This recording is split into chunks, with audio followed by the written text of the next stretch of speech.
प्यारे दोस्तों, आज हम आपको कुरान पाक के एक मौजज़े के बारे में बताने वाले हैं जो एक लड़की के साथ पेश आया है। ये वीडियो देखकर यकीनन हर मुसलमान का दिल खुश हो जाएगा। लेकिन वीडियो में आगे बढ़ने से पहले अगर आपने इस वीडियो को लाइक नहीं किया है तो वीडियो को लाइक ज़रूर करें। अगर आपने अभी तक हमारे यूट्यूब चैनल को सब्सक्राइब नहीं किया है तो चैनल को सब्सक्राइब करके बेल आइकन ज़रूर दबा दें। तो चलिए वीडियो शुरू करते हैं। प्यारे दोस्तों, एक हिंदू लड़की जब वो छोटी सी थी, 4 से 5 साल की बच्ची थी, तो वो अपनी एक सहेली के साथ उसके घर खेलने चली जाती थी। जैसे छोटे छोटे बच्चे एक दूसरे के घर खेलने चले जाते हैं। दोस्तों, वो जिस सहेली के घर खेलने जाती थी वो मुसलमान थी और उसकी माँ अपने घर में बच्चियों को कुरान पाक पढ़ाती थी।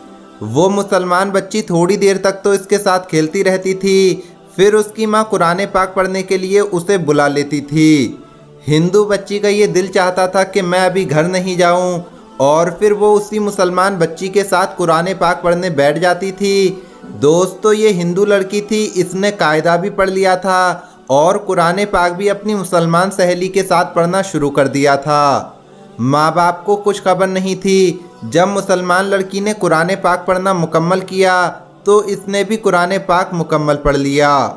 उसके बाद वो हिंदू बच्ची जवान हो गई। माँ बाप ने इस लड़की की शादी हिंदुओं में से एक नौजवान से तय कर दी जो बहुत सख्त हिंदू था। वो मुसलमानों का नाम तक सुनना पसंद नहीं करता था। अब इस लड़की की शादी होने लगी तो वो अपनी सहेली की माँ को आकर बताने लगी कि मैंने आपसे कुरान पाक पढ़ना सीख लिया है और मैंने अपने दिल में कलमा भी पढ़ लिया है। माँ बाप को नहीं बता सकती, अगर बताऊंगी तो वो मुझे उसी वक्त कत्ल कर देंगे। और अब मेरी शादी जिससे हो रही है वो भी हिंदू है, तो मैं क्या करूं? उसकी उस्तादनी ने उसको तसल्ली दिलाई और कहा, तुझे अगर कुरान मजीद से मोहब्बत है तो अल्लाह रब्बुल इज़्ज़त तेरे ईमान को ज़ाया होने से बचाएगा। चुनांचे उस उस्तादनी ने उसकी शादी का तोहफ़ा तैयार किया और उस तोहफे में कुरान मजीद भी रख दिया। जब तोहफ़ा दिया गया तो उसने हिंदू लड़की की माँ से कहा कि इसकी पैकिंग हमने खूबसूरत करवाई है, हमारा दिल ये चाहता है कि ये तोहफ़ा बच्ची यहाँ ना खोले बल्कि ससुराल में जाकर खोले। तो माँ बाप ने इस बात को मान लिया। चुनांचे इस तरह वो लड़की रुखसत होकर अपने ससुराल में पहुँच गई और उसके साथ साथ कुरान पाक भी उसके घर पहुँच गया। लड़की ने वहां जाकर उसको कहीं सामान में छुपा दिया। अब उसका शौहर जब ऑफिस चला जाता तो वो घर पर अकेली होती और कुरान को निकालकर रोज़ाना पढ़ती और शौहर के आने से पहले पहले उसको छुपा कर रख देती। कई साल उसने इसी तरह से गुजार दिए, यहाँ तक कि वो हामिला यानी प्रेग्नेंट हो गई। अब वो सोचती है कि मैंने अपने ईमान को छुपाया हुआ है, शौहर घर पर नहीं होता तो कुरान पाक पढ़ लेती हूँ। अगर मेरा बच्चा पैदा हुआ तो मेरे बच्चे के ईमान का क्या बनेगा? और वो दुआएं मांगती थी कि या अल्लाह, कोई ऐसी तरतीब बना दे कि मैं अपने बच्चे को कलमा पढ़ाऊं और वो मुसलमान बन जाए। उसे कोई सूरत नज़र नहीं आ रही थी। दोस्तों, अल्लाह की शान देखें कि एक दिन उसके शौहर ने हॉस्पिटल में टेस्ट करवाया तो उसे पता चला कि उसे कैंसर की बीमारी है। शौहर बड़ा हैरान और परेशान घर आया, अपनी बीवी को देखकर रोने लगा तो बीवी ने पूछा, रो क्यों रहे हो? उसने कहा, तू जो इतनी खूबसूरत है, इतनी वफादार है, इतनी मोहब्बत करने वाली है, और अब तेरा मेरा साथ सिर्फ चंद दिन का है, अब मैं बस मरने ही वाला हूँ। डॉक्टरों ने मुझे बताया है कि मुझे कैंसर है। डॉक्टर्स ने मुझे लाइलाज करार दे दिया है।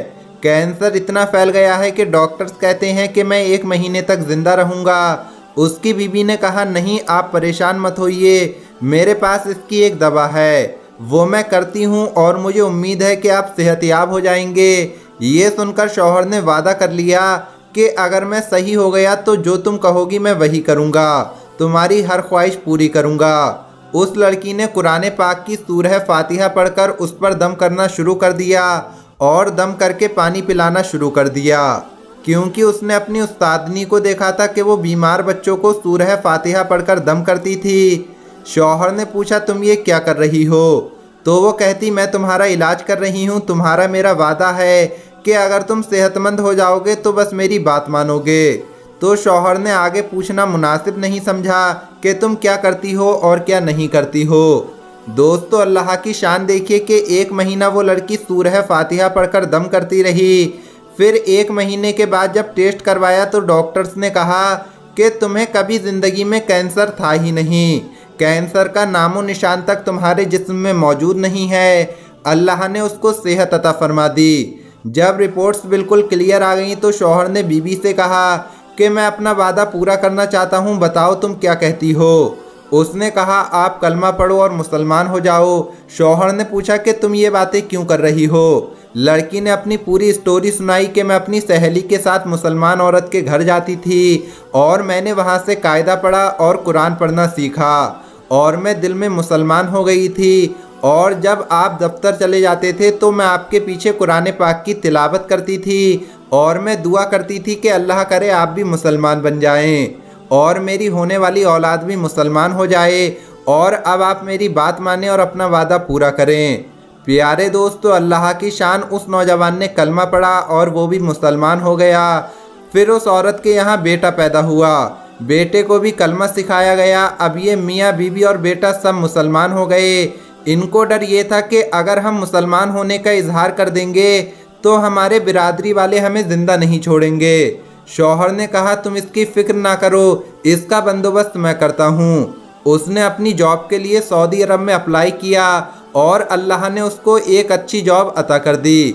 चुनांचे शौहर अपनी बीवी और बच्चों को लेकर सऊदी अरब चला गया और बाकी की ज़िंदगी इसने सऊदी अरब में मुसलमान बनकर गुजारी। ये कुरान मजीद की तिलावत भी करता था और वहाँ 5 वक्त की नमाज भी अदा करता था।